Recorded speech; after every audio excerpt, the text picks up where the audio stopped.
على سيدنا محمد وعلى آل سيدنا محمد. اللهم صل على سيدنا محمد وعلى آل سيدنا محمد. استغفر الله العظيم استغفر الله العظيم استغفر الله العظيم الذي لا إله إلا هو الحي القيوم وأتوب إليه. حسبي الله لديني حسبي الله لمن أهمني حسبي الله لمن حسدني حسبي الله لمن بغى علي حسبي الله لمن كادني بسوء حسبي الله عند الموت حسبي الله عند المسألة في القبر حسبي الله عند الميزان حسبي الله عند الصراط حسبي الله الذي لا إله إلا هو توكلت عليه أنيب. Assalamualaikum warahmatullahi wabarakatuh. Alhamdulillahirabbil wassalatu wassalamu ala asyrafil mursalin wa ala alihi washabbihi ajma'in. A'udzubillahi minan nar min syarril kuffar min ghadabil jabbar wal 'izzati wal rasulin. Allahumma ghanini bi halalin haramin wa siwa Allahumma ghanina bi halalin haramin wa siwa alhamdulillah.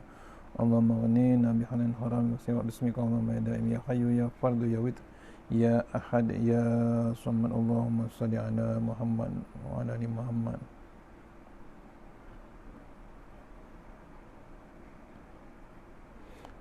Bismillahirrahmanirrahim. Rabbi shrah li sadri wa yassir li amri wa la tamli lisani yafqahu qawli fa ya ibadallah ittaqullah usikum wa iyaya bittaqullah faqad fazal muttaqun. Allahumma ta'alaina hikmataka wa ansur alaina min hazaimatika ya arhamar rahimin. Bismillahirrahmanirrahim. Rabbi shrah li sadri wa yassir li amri wa la tamli lisani yafqahu qawli fa ya ibadallah ittaqullah usikum wa iyaya bittaqullah faqad fazal muttaqun. Allahumma ta'alaina hikmataka wa ansur alaina min hazaimatika ya arhamar rahimin. Bismillahirrahmanirrahim. Bismillahi ma sya'allah la yasuqu wa bismillahi ma sya'allah la yasrifu suwa wa bismillahi ma sya'allah man kana min ni'matin fa min Allah. Bismillahi ma sya'allah la ya'ti bil hasanati illa Allah. Bismillahi ma sya'allah la hawla wa la quwwata illa billahil aliyyil azim. Allahumma nas'aluka bi barakati syarifah anta ma'al. Amin ya rabbal alamin. Alhamdulillah, jumpa lagi untuk pengisian sebelum asar. InsyaAllah kita baca terus tafsir Tuan Guru Ning Abdul Aziz untuk lagi barakah kita mulakan dan kita hadiahkan terus pada Tuan Guru.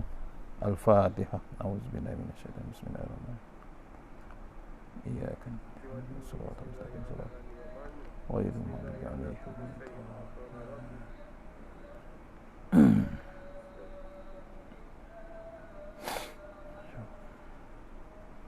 InsyaAllah mohon sahabat-sahabat share dulu. Kita share sama-sama biar semua dapat tengok insyaAllah.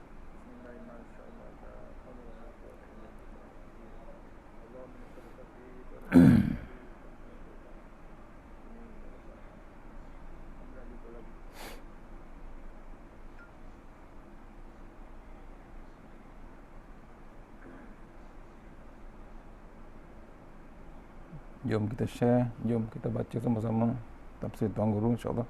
Mohon share sahabat-sahabat.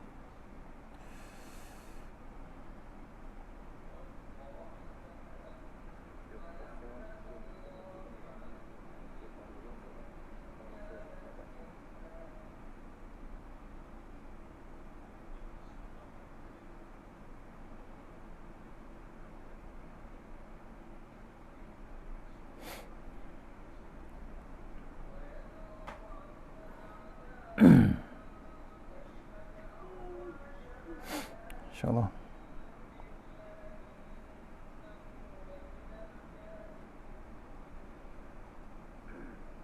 Mohon share semua insyaAllah. Saya tak jumpa lagi audio kuliah.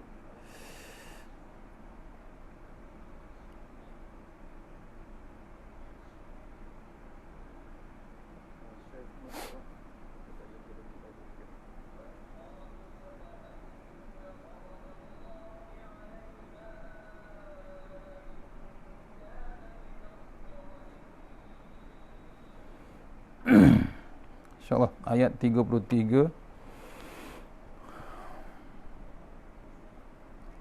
ayat 32 kata saya.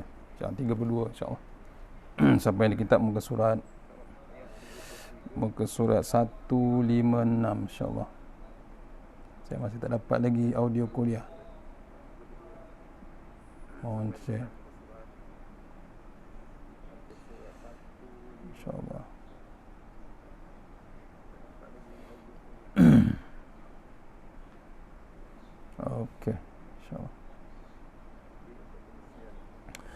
A'udzubillahi minasyaitonirrajim. Qalu ya Nuhu qad jadaltana faksarta jidalana fa'tina bima ta'iduna in kunta minas shadiqin. Sadaqallahul azim. Surah Hud ayat 32. Ini ringkasan dia punya terjemahan. Mereka berkata, wahai Nuh, sesungguhnya engkau telah bertikam lidah membantah kami, lalu engkau banyakkan sangat hujah-hujah. Banyakkan sangat hujah-hujah semasa mengemukakan bantahanmu kepada kami. Oleh itu, datangkanlah azab Allah yang engkau janjikan kepada kami, jika betul engkau dari orang-orang yang benar. Surah Hud ayat 32. Allah Tuhan. Dicabarnya Nabi Nuh AS oleh kaumnya sendiri. Kita tengok terjemahan dia.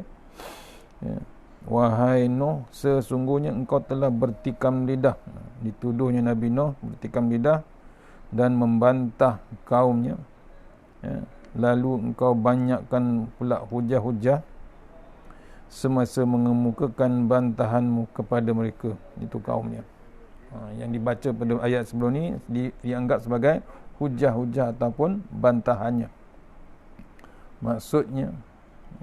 Maksudnya kaum Nabi Nuh tidak setuju sangat dengan data-data ataupun fakta-fakta yang Nabi Nuh kemukakan. Sekejap.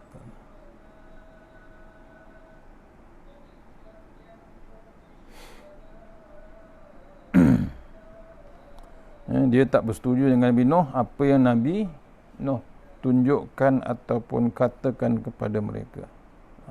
Marah yang amat sangat kepada Nabi Nuh. Akhirnya dia mencabar Nabi Nuh, supaya minta ataupun datangkanlah azab Allah Subhanahu Wa Taala kepada mereka jika betul engkau dari orang-orang yang benar. Dicabarnya terus Nabi Nuh, mohon kepada Allah Ta'ala supaya turunkan azab kepada mereka. Dia minta sendiri azab tersebut kepada Nabi Nuh untuk nak tunjukkan betul ke tidak kebenaran yang Nabi Nuh bawakan. Allah Ta'ala, kita jangan sampai ke tahap itu. Yang ni ayat kedua 32 ni tak ada tafsirannya, cuma dibacakan terjemahan saja daripada kitab Tuan Guru. Kemudian ayat 33, tadi dia mencabar, Allah Ta'ala mencabar Nabi Nuh. Kita jangan sampai ke level tersebut, jangan sampai ke tahap tersebut kita sebagai umat Rasulullah SAW. Tapi ada yang berani juga untuk mencabar hukum-hukum Allah, mencabar, bukan mencabar, dihinanya Rasulullah. Dah pun berlaku zaman sekarang, zaman akhir zaman. Ada orang berani mencabar ayat Allah, dan ada juga yang berani menghina Rasulullah SAW.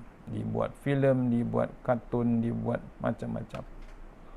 Dibuat filem yang tak senonoh pun ada berlaku. Yang paling hebat, dicabarnya juga, dihinanya juga, waris-waris Rasulullah SAW. Para alim ulama dihina. Berlaku, dah pun berlaku. Bukan tempat lain, di tempat kita pun berlaku juga. Ini kerana sama dengan kaum Nabi Nuh. Cuma kaum Nabi Nuh yang mencabar ni masih lagi kafir. Yang ada di tempat kita kemungkinan takut yang Muslim pun bersubahat juga. Tu ayat 32 mengingatkan kita jangan cari kemurkaan Allah Subhanahu Wa Taala. Ayat 33, A'udzubillahi minasyaitonirrajim. Qala innama ya'tikum bihillah in syaa'a wa ma antum bimu'jizin. Nabi Nuh menjawab, Sadaqallahul Azim, ayat nombor 33. Nabi Nuh menjawab ayat tadi, sesungguhnya Allah jualah yang akan mendatangkan azabnya itu kepada kamu jika ia hendaki. Dan kamu tidak sekali-kali akan dapat melemahkan kuasa Allah Subhanahu Wa Taala. Bukan azab tu daripada Nabi Nuh. Nabi Nuh infokan kaumnya sendiri, sesungguhnya yang mendatangkan azab Allah itu ialah datangnya daripada Allah Subhanahu Wa Taala. Dia akan bagi kamu jika ia hendaki. Bila Allah hendak saja, jadi memang jadi. Kamu tidak sekali-kali akan dapat melemahkan kuasa Allah Ta'ala. Bila Allah datangkan azabnya, tak ada siapa yang boleh halang, tak ada siapa yang boleh halang kuasa Allah Subhanahu Wa Ta'ala. Allah runtuhkan kawasan Himalaya, glasier turun ikut lereng, ikut lembah di Himalaya. Dah berlaku sekarang. Tak ada siapa yang boleh halang. Dah pun hilang 140 orang manusia. Kalau Allah nak buat, bila-bila Allah boleh buat. Itu di kawasan itu saja. Di zaman Nabi Nuh, Allah dah dicabar. Kemudian Nabi Nuh infokan kaumnya. Ini pun tak ada tafsirannya, dia terus terjemahkan. Nabi Nuh infokan, bila Allah hendak, dia berkehendak, dia akan buat. Kena renung kita, janganlah mencabar Tuhan kita, jangan mencabar kita dengan kuasa Allah Subhanahu Wa Taala. Terus sambung pada ayat 34, pun terjemahan juga, wala yanfa'ukum auzubillahi minasyaitonirrajim, wala yanfa'ukum nushi in aradtu an ansaha lakum in kana Allahu yuridu ayyughwiyakum huwa rabbukum wa ilaihi turja'un. Sadaqallahul azim. Surah Hud ayat nombor 34, sambungan tadi. Dan tidak ada gunanya nasihatku kepada kamu jika aku hendak menasihati kamu, kalau Allah hendak menyesatkan kamu, yakni kerana kamu tetap berdegil. Dialah Tuhan kamu dan kepadanya lah kamu akan kembali. Diceritakan macam mana nasihat pun kepada kaumnya, tetap dengan kedegilannya, maka Allah takkan berubah selagi kalau Allah hendak menyesatkan kamu, yakni kerana kamu tetap degil. Kedegilan tu akan diteruskan Allah Ta'ala. Sombong, degil, keras, Allah akan sesatkan terus. Pasal apa? Kedegilan kita. Dia Tuhan kamu, dia dan kepadanya kamu akan balik.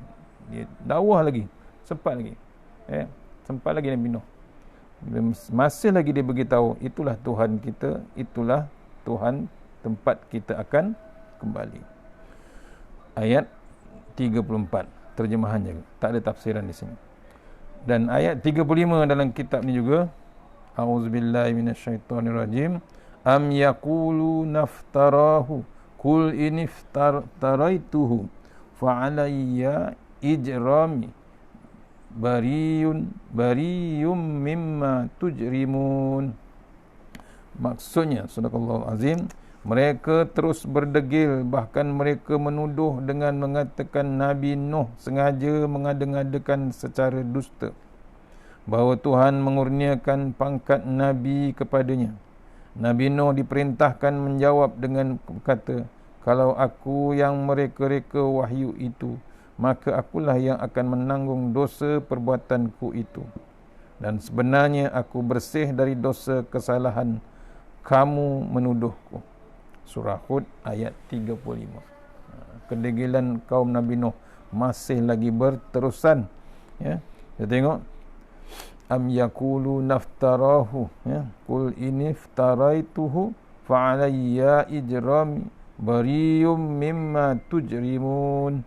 Bahkan mereka menuduh dengan mengatakan Nabi Nuh sengaja mengada-ngadakan secara dusta. Maksudnya dia tuduh Nabi Nuh buat cerita yang dusta, cerita yang menipu ataupun cerita rekaan saja. Kononnya Tuhan mengurniakan pangkat kepada Nabi Nuh. Nabi Nuh diperintahkan menjawab Allah perintahkan Nabi Nuh menjawab dengan berkata, kalau aku yang mereka-reka wahyu itu, maka akulah yang akan menanggung dosa perbuatanku itu. Dan sebenarnya aku bersih dari dosa kesalahan kamu, dari dosa kesalahan kamu yang menuduh. Nabi Nuh diperintahkan Allah Ta'ala untuk bercakap dengan kaumnya, bukan rekaannya. Kalau dia buat yang rekaannya, dia akan menanggung dosa perbuatan dia. Yang diperintahkan dia adalah bersih daripada dosa, dari dosa kesalahan yang dituduh oleh kaumnya sendiri. Ayat 35. Ini pun tak ada tafsirannya. Kemudian ayat 36 sama juga, terjemahan juga insya-Allah. A'udzubillahi minasyaitonirrajim. Wa uhiya ila nuhin annahu lan yu'mina min qaumika illa man qad amana fala tabta'is bima kanu yaf'alun. Saya tak share gitu.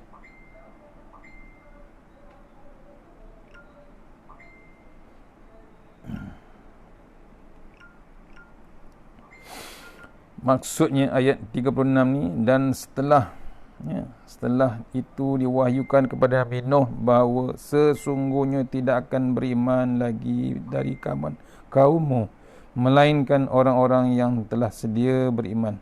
Oleh itu janganlah engkau berduka cita tentang apa yang mereka sentiasa lakukan. Ayat 36. Allah menginfokan pada Nabi Nuh supaya teruskan, jangan diteruskan bab dengan kaumnya yang degil itu. Pasal apa? Yang ada, Allah dah tahulah yang betul-betul beriman dengan Nabi Nuh, yang ada berdekatan dengan Nabi Nuh, yang berikut, yang beriman dengan dia sekarang ni. Itulah numbers yang ada. Tu yang dikatakan yang naik kapal itulah yang mengikut Nabi Nuh. Batu Nabi Nuh dinasihatkan, janganlah engkau berduka cita tentang apa mereka lakukan. Dinasihatkan oleh Allah Subhanahu Wa Taala. Itulah kaum yang sebenarnya, yang mengikut dan yang tak mengikut. Allah tunjukkan. Tu Nabi Nuh tak payah lagi nak berduka cita. Sebab tu kita, Allah dah berdakwah, masih lagi kedegilan juga, tak boleh buat apa. Tapi kita zaman sekarang, kita jangan berputus asa. Teruskan bab dakwah, teruskan bab jalan untuk merayu kepada Allah Ta'ala, supaya bimbing kita, bimbing kawan-kawan kita, bimbing sahabat-sahabat kita, bimbing keluarga kita untuk terus dengan Allah Subhanahu Wa Ta'ala. Kita ada teknologi, kita ada macam-macam kemudahan, teruskan bab dakwah. Rintangannya jangan dikira. Yang dapat hidayah terpulang. Bukan milik kita. Yang beri hidayah Allah Subhanahu Wa Taala. Kita cuma jalankan apa yang Rasulullah SAW ajarkan. Terus ayat 37 masih lagi dalam terjemahan juga, tak ada tafsiran. A'udzubillahi minasyaitonirrajim. Wasna'il fulka bi'ayunina wa wahyina wa la tukhatibni fil ladzina zalamu innahum mughraqun. Sadaqallahul azim. Dan buatlah bahtera dengan pengawasan serta kawalan kami, dan dengan panduan wahyu kami, yakni tentang cara membuatnya. Dan janganlah engkau merayu kepadaku untuk menolong kaum yang zalim itu, kerana sesungguhnya mereka akan ditenggelamkan, yakni dengan taufan. Allah. Maksudnya dah diinfokan pada kaum, kepada Nabi Nuh AS. Jangan lagi nak menyibuk dengan kaumnya lagi, jangan dibimbangkan bab kaum lagi. Kaumnya akan ditenggelamkan dengan taufan. Maksudnya taufan, air, angin, air bumi, air langit, semua akan turun. Batu diperintahkan Nabi Nuh, buatlah bahtera dengan pengawasan serta kawalan kami. Maksudnya Nabi Nuh buat bahtera yang besar itu, yang boleh bawa manusia, boleh bawa binatang-binatang, haiwan-haiwan. Panduannya terus daripada Allah Subhanahu Wa Taala. Kalau nak ikutkan, mana ada bab arkitek, bab engineer zaman tu. Tapi hebatnya bahtera Nabi Nuh masih ada lagi sampai sekarang. Dan dengan panduan wahyu kami, yakni tentang cara membuatnya. Dah dibagi info dah Nabi Nuh macam mana nak buat kapal ataupun bahtera besar itu. Allah bagi ilmu terus. Macam mana nak manage buat satu benda yang besar, yang dalamnya penuh dengan kompakmen untuk haiwan dan manusia. Siap ada bilik-bilik lagi. Allah, tuan-tuan, ilmu Allah Ta'ala terus kepada kaum Nabi Nuh yang beriman dan Nabi Nuh terus. Tu ayat 37, terjemahan juga. Masuk ayat 38, wa a'udzubillahi minasyaitonirrajim. Wa yasna'ul fulka wa kullama marra 'alaihi mala'um min qaumihi sakhiru minhu qala in tasharu minna fa inna nasharu minkum kama tasharun. Sadaqallahul azim. Maksudnya ayat 38 surah Hud ni, dan Nabi Nuh pun membuat bahtera itu, dan tiap-tiap kali sepuak dari kaumnya melalui tempat ini ia membina bahteranya, mereka mengejek-ngejeknya. Nabi Nuh pun menjawab, jika kamu memandang kami bodoh, yakni kerana membuat bahtera ini, maka sesungguhnya kami juga memandang kamu bodoh, yakni kerana keingkaran kamu sebagai balasan ejekan kamu. Itu nampak? Nabi Nuh dah tahu dah jawapan dia, terus dia bantai balik, dia bagi balik pada kaumnya. Ni ayat nombor 38. Maksudnya Nabi Nuh membuat bahtera. Masa buat bahtera dah tak nak ikut Nabi Nuh, tapi datang puak-puak tersebut, kaumnya yang lalu di kawasan Nabi Nuh, yang sedang buat bot ataupun bahtera yang besar, mereka ejek dia. Allah. Nabi Nuh terus jawab, jika kamu memandang kami bodoh kerana buat bahtera ini, maka sesungguhnya kami juga memandang kamu bodoh juga. Itu kerana ingkarnya kamu kepada Allah Subhanahu Wa Taala. Ia akan sebagai balasan ejekan kamu nanti. Ni pasal Nabi Nuh dah beritahu, Allah dah infokan, Allah dah wahyukan akan tenggelam kaumnya nanti. Terus kita masuk ayat 39, masih lagi dia punya terjemahan, yakni a'udzubillahi minasyaitonirrajim, fasawfa ta'lamuna man ya'tihi 'adzabun yukhzihi wa yahillu 'alaihi 'adzabun muqim. Sadaqallahu azim. Ayat 39. Ayat 39 yang bermaksud, maka kamu akan mengetahui siapakah yang akan didatangi azab yang menghinakannya di dunia, dan yang akan ditimpakan pula dengan azab yang kekal pada hari akhirat kelak. Surah Hud ayat 39. Allah, dan dua tempat yang akan diazab.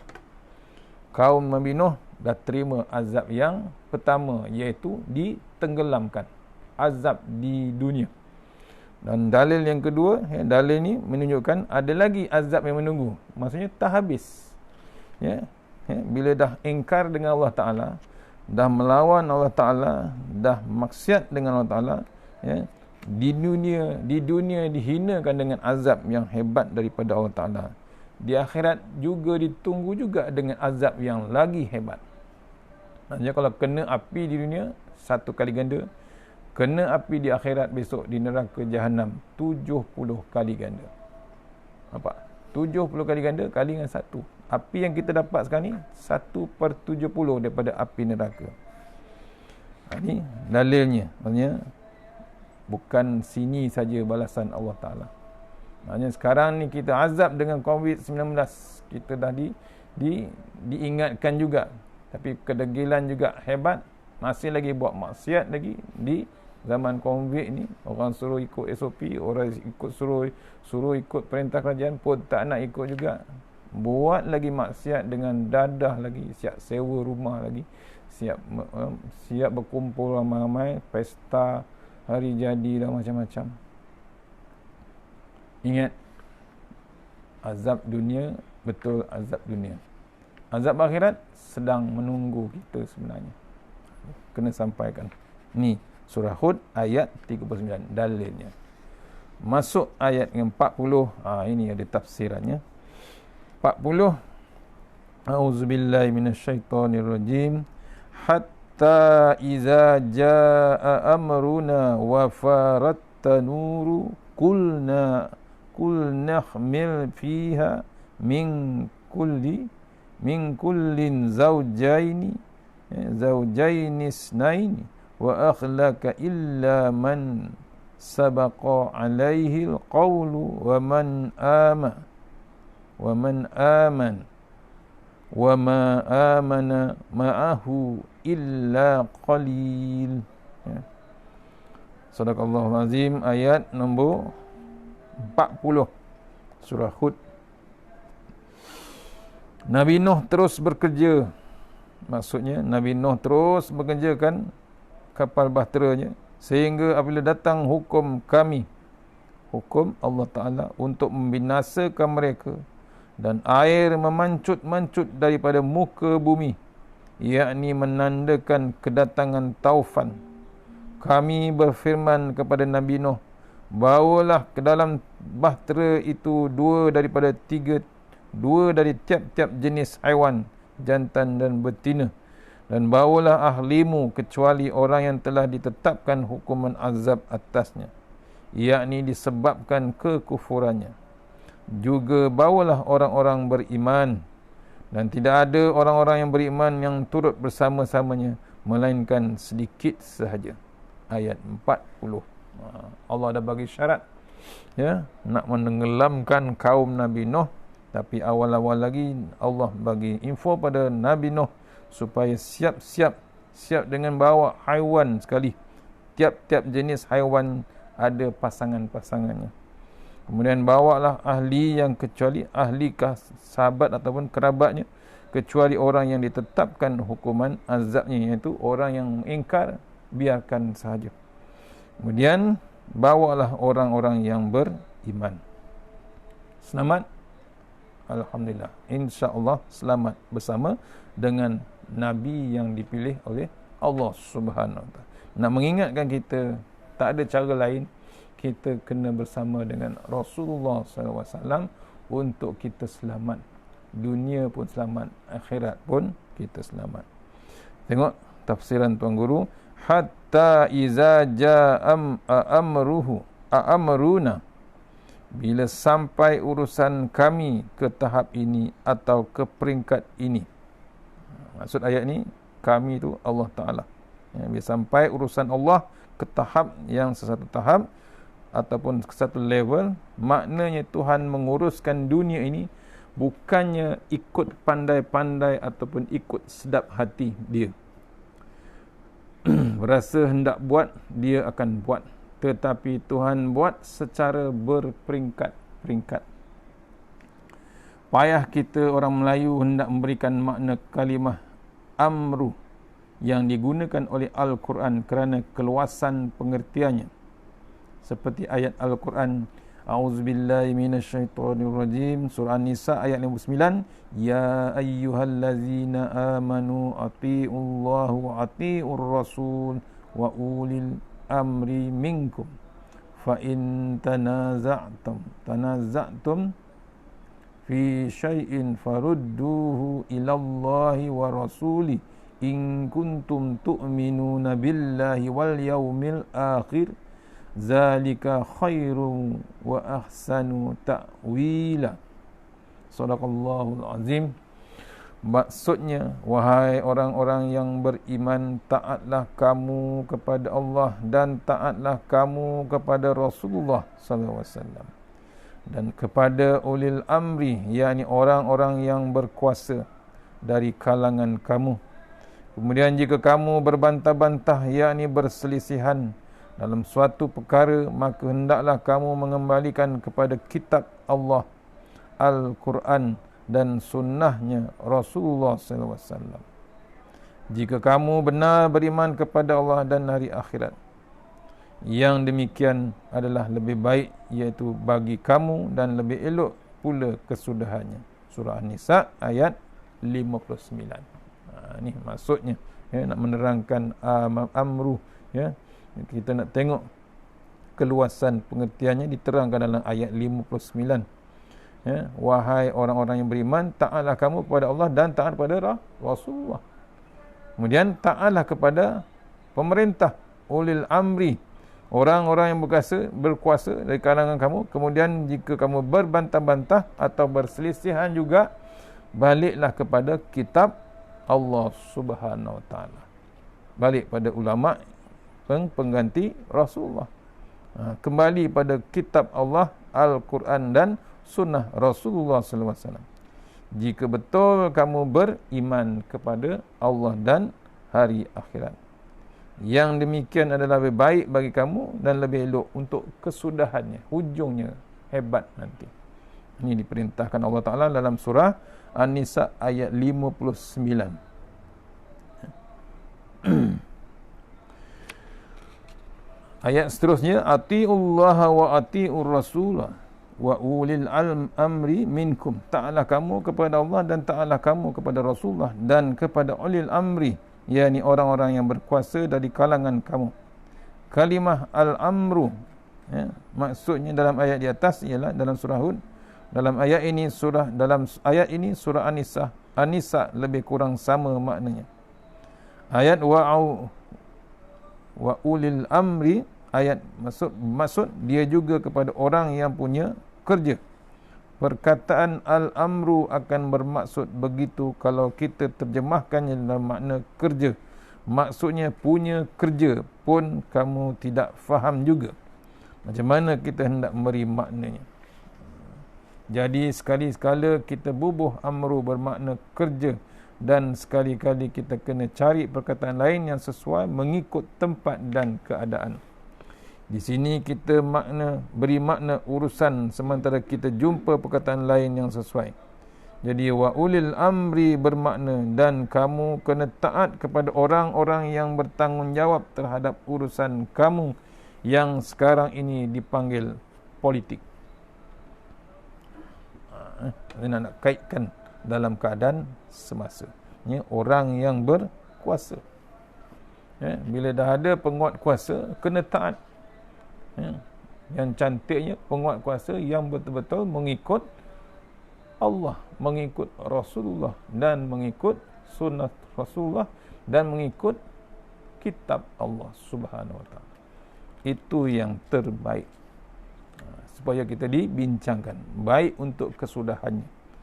Politik merupakan segala urusan dalam kehidupan manusia, kerana segala urusan manusia terpaksa berkait dengan orang lain. Walaupun kita nampak urusan keluarga boleh dibuat seorang diri, tetapi hakikatnya bila kita memikirkannya secara 2-3 lapis, jelas menampakkan bahawa urusan keluarga tidak boleh dibuat begitu. Kerana apa? Nak makan nasi, kita perlu membajak sawah terlebih dahulu. Nak membajak, kena ada tanah dan traktor. Traktor datang dari mana? Untuk masak nasi, kena ada periuk. Periuk hendak ambil dari mana pula? Kita memerlukan pakaian dan pakaian memerlukan kapas. Bagaimana hendak mendapatkan kapas? Selepas ada kapas, kena ada mesin kilang dan minyak petrol. Minyak hendak ambil dari mana pula? Ini kaitan yang berkait-kait. Ikut perkiraannya, manusia tidak boleh hidup seorang diri. Mesti berkait, bertali, berengkel, menyambung. Perkara inilah yang dipanggilkan sebagai urusan hidup. Mesti ada suatu puak yang bertanggungjawab menguruskan urusan hidup dan hal ehwal manusia. Kalau di sebuah rumah, bapalah yang mencari beras, ikan, garam, kain, pakai serta bahan-bahan yang diperlukan dalam sebuah rumah tangga. Senanglah kerja ia kerana semuanya ada belaka di kedai. Kalau sebuah negeri, kerajaanlah yang bertanggungjawab. Tanggungjawab kerajaan bukannya mencari barang-barang keperluan di kedai begitu saja. Kerajaan kena membawa masuk barang-barang serta memberi lesen dan permit penjualan. wafarat tanur, dan dapur Nabi Nuh itu mula menggelegak. Perkataan fara maknanya bersembur keluar.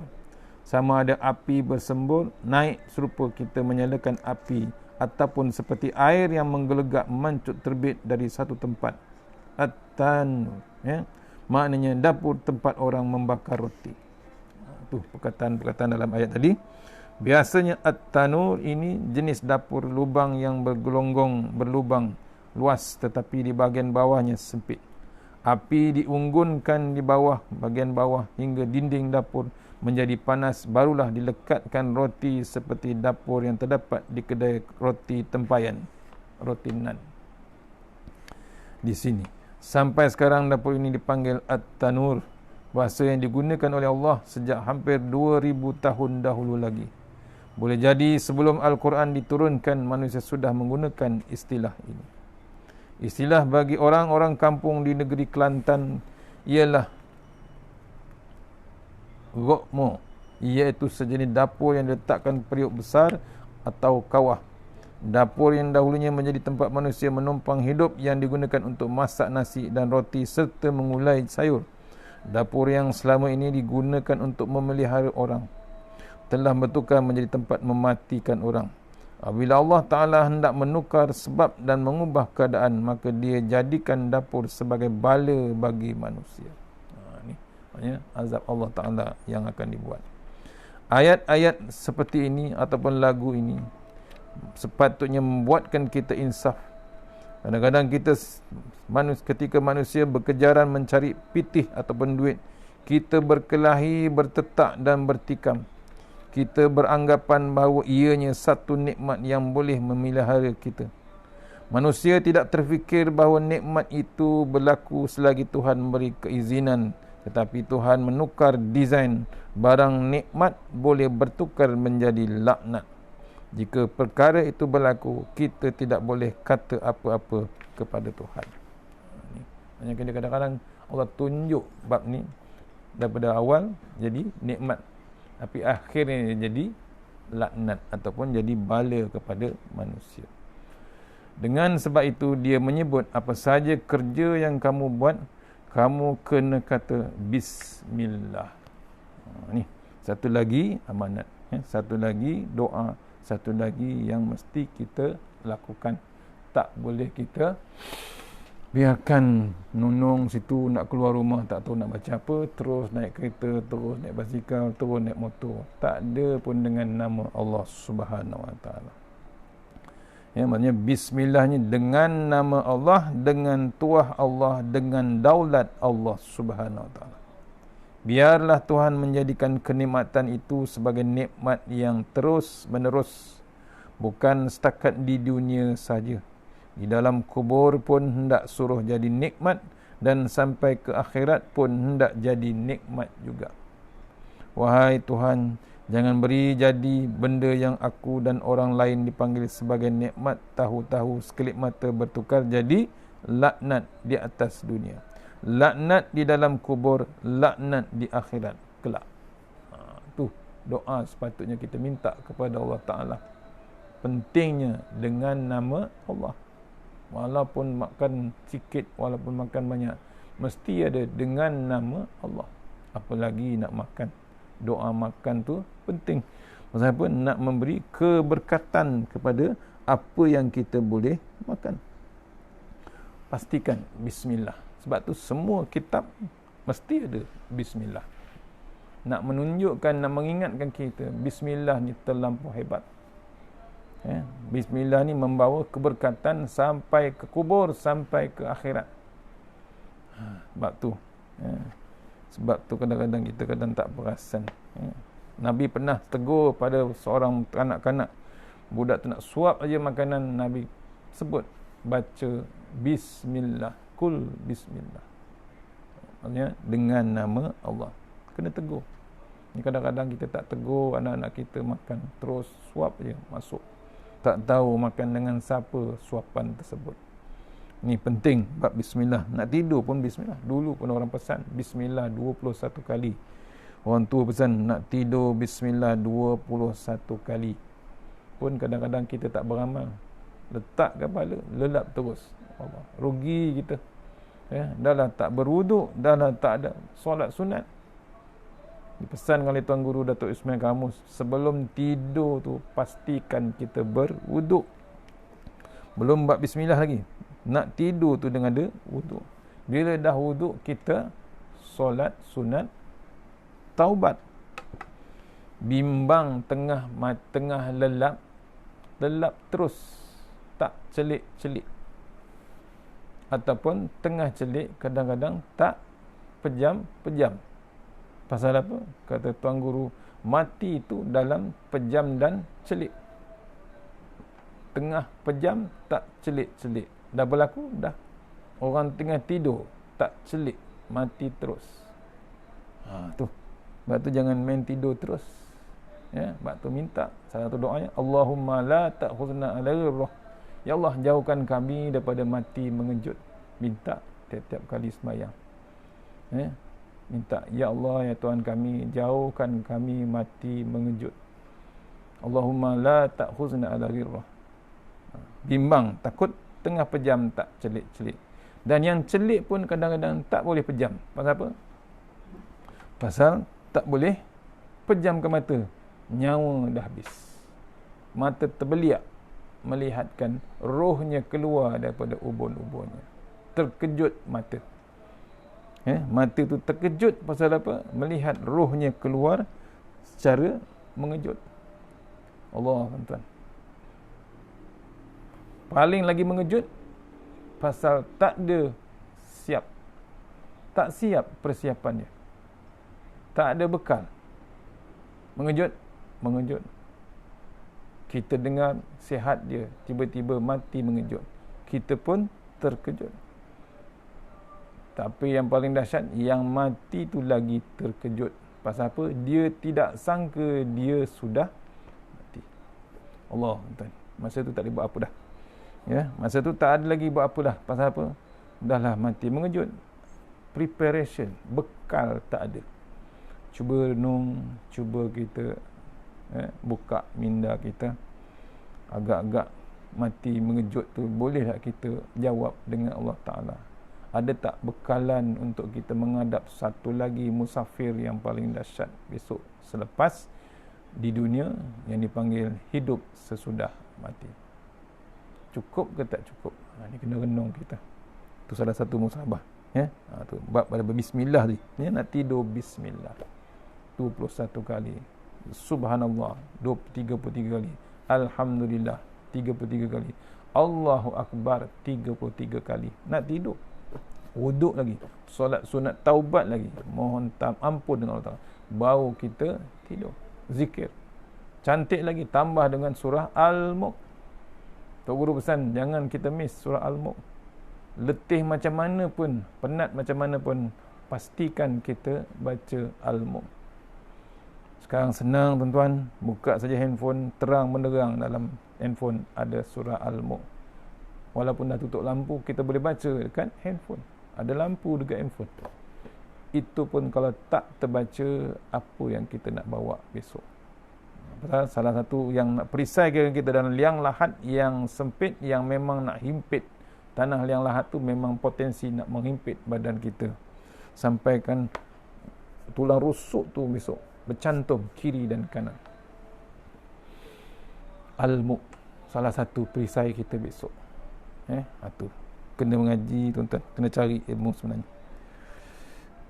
Maksudnya bila ada bab bismillah tu, semuanya sampai jadi nikmat, tidak menjadi laknat sampai ke akhirat besok.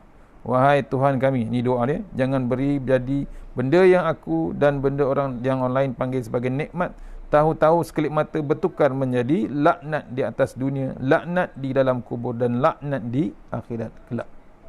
Apabila air menggelegak keluar dari dapur Nabi Nuh, ketika itu kulna, kami pun berkatalah, setelah sampai di peringkat ini, maka Tuhan pun mengeluarkan perintah. Apakah perintahnya? Ihmil biha min kulli zawjainis nain. Wahai Nabi Nuh, Sekarang aku minta kamu bubuhlah di dalam perahu itu tiap-tiap makhluk sepasang. Bubuh sepasang benda yang boleh dibuat benih. Diarahkan Nabi Nuh supaya kumpulkan haiwan makhluk di dunia ni, kumpul masuk kapal sepasang. Itu. Kalau orang biarlah sepasang. Kalau binatang, kambing betina dan kambing jantan, lembu betina dengan lembu jantan, kerbau betina dan kerbau jantan. Apabila kita buka kitab-kitab tafsir, didapati setengah ahli tafsir yang rajin menulis, mereka membawa cerita bahawa Arnab sewaktu mengawan dibuat secara senyap-senyap, tetapi kucing akan bising. Sedap dia tulis cerita itu, menyebabkan kita sendiri berasa cerita benar. Dari mana tuan kitab mengambil cerita ini, tidak ada siapa pun yang tahu. Macam tambahan cerita yang tak tahu asal usulnya. Kadang-kadang cerita begini serupa cerita bawang putih bergaduh dengan bawang merah dan pokdir mengheret belulang. Tidak tahu datang dari mana sumber cerita ini, tetapi orang tua boleh bercerita hingga dapat duit dengannya. Dari mana tok-tok selampit ataupun pengeribu lara memetik cerita-cerita dongeng ini, kita pun tidak tahu. Begitulah kedudukan setengah kitab tafsir. Sebab itulah di antara kisah-kisah yang ada dalam kitab tafsir, ada kisah-kisah yang dipanggil kisah Israiliyat, iaitu kisah-kisah yang ditulis oleh orang-orang Yahudi yang berpura-pura masuk Islam dengan tujuan hendak mengkhianati Islam dari dalam, dan dengan memasukkan cerita-cerita Israiliyat ni di dalam kitab-kitab. Kita yang datang di waktu kemudian, apabila membaca kitab-kitab tafsir, kita anggap orang ini ikhlas dan bertakwa sungguh. Maka kita pun mengajarkan cerita itu kepada orang lain pula. Ni kena hati-hati bab Israiliyat ni, cerita-cerita daripada orang yang Yahudi yang pura-pura masuk Islam. Masuk asal dah. Benda-benda begini menimbulkan masalah besar di dalam ilmu tafsir. Kita patut tahu dalam kitab tafsir tertentu, apabila diriwayatkan cerita begini, dia akan kata boleh jadi riwayat ini adalah cerita Israiliyat. Jadi kalau kita baca cerita-cerita begini dan kita hendak sampaikan juga kepada orang, maka kita kena beritahu kepada orang bahawa cerita ini adalah di dalam kitab. Boleh jadi ada sandaran ataupun tiada sandaran. Kalau tuan-tuan hendak dengar, dengarlah. Hendak percaya, percayalah. Tidak mahu percaya pun tidak apa-apa. Ni. Panjang lagi ayat ni, dah masuk pun asar. Kita berhenti dahulu untuk asar. Ya, InsyaAllah kita sambung malam ni. Ya, mudah-mudahan ada umur. Doakan supaya kita panjang umur untuk sambung ayat tersebut malam ni, insyaAllah. Mana yang baik daripada Allah Subhanahu Wa Taala. Kita akan sambung balik ayat 3, ayat 40.